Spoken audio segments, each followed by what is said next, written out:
Vous buvez un Perrier, une Épar, une Vittel, pensant que c'est de l'eau pure, une eau née des montagnes, filtrée par les siècles, protégée par la nature. Ça, c'est ce qu'on vous dit. Mais si je vous disais que ce que vous buvez, c'est une illusion, un scandale, une trahison bien cachée, des contaminants, des manipulations interdites, et derrière ce mensonge, Nestlé, l'État et le silence du pouvoir, et au sommet de cette pyramide, un homme, Alexis Kohler, le bras droit d'Emmanuel Macron. Convoqué par le Sénat, il refuse de venir et personne ne le force. Pourquoi? Pourquoi lui a-t-il le droit de dire non? Accrochez-vous, ce que vous allez entendre, on ne veut pas que vous le sachiez. Les eaux Nestlé, ce sont des marques que tout le monde connaît. Perrier, Vittel, Épar, des marques que vous donnez à vos enfants, à vos proches sans méfiance. Elles sont estampillées minérales naturelles. La promesse est claire, zéro traitement, zéro triche. Mais la réalité est tout autre. Des analyses indépendantes ont révélé des traces de pesticides, des polluants chimiques, de bactéries, des éléments qu'on ne devrait jamais trouver dans de l'eau vendue comme pure. Alors qu'a fait Nestlé? Ils ont installé en cachette des systèmes de filtration interdits, des filtres sophistiqués pour maquiller la réalité. L'eau n'est plus naturelle, elle était corrigée, trahie. Et pendant que nous, on buvait ça, Nestlé engrangeait des milliards. Mais ce n'est pas seulement une histoire de fraude industrielle, c'est une affaire d'État. Parce que les autorités sanitaires savaient, l'administration savait, et à l'Élysée, ils le savaient aussi.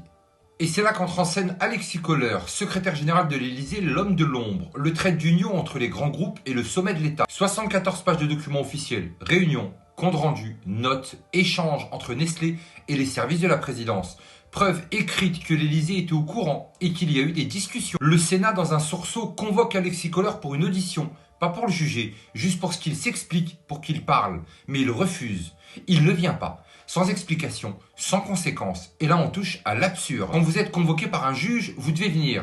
Mais quand vous êtes appelé à témoigner, vous n'avez pas le choix. Mais lui, il passe au-dessus. Il sort la carte magique. Séparation des pouvoirs. Et ce n'est pas tout. À l'Assemblée nationale, certains élus veulent saisir la justice. Mais au Sénat, blocage, silence, complicité. La droite, le centre, même une partie de la gauche, tout le monde freine. Pourquoi? De quoi ont-ils peur? Qu'est-ce que Alexis Kohler sait qu'on ne doit pas entendre? Une source sénatoriale a glissé cette phrase. En France, plus t'es haut, moins t'as de compte à rendre. Est-ce qu'on doit s'y habituer? L'accepter? Les documents, eux, ont été rendus publics. La commission sénatoriale a tout mis en ligne. Et ce qu'on y lit, c'est glaçant.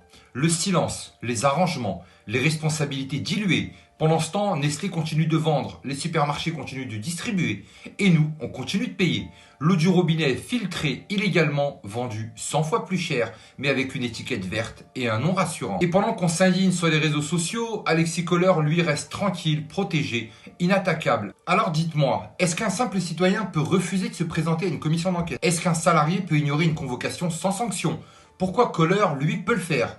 Parce qu'il est au-dessus des lois? Parce qu'il est intouchable ou parce qu'on vit dans une république où la loi ne monte plus jusqu'au sommet? Cette histoire, c'est plus qu'un scandale, c'est un test de notre capacité à voir clair, à sortir de l'oubli, à refuser l'impunité. Un homme ne vient pas, une institution ne réagit pas, un peuple regarde sans qu'on le prévienne. Mais vous, vous êtes là et vous avez le droit de savoir. Alors si vous voulez qu'on continue, qu'on creuse, qu'on dérange, partagez cette vidéo, n'oubliez pas de me dire en commentaire ce que vous en pensez, parce qu'ils ne craignent pas le débat, ils craignent les vérités qu'on libère, mais surtout n'oubliez pas, on n'est clairement pas au bout de nos surprises.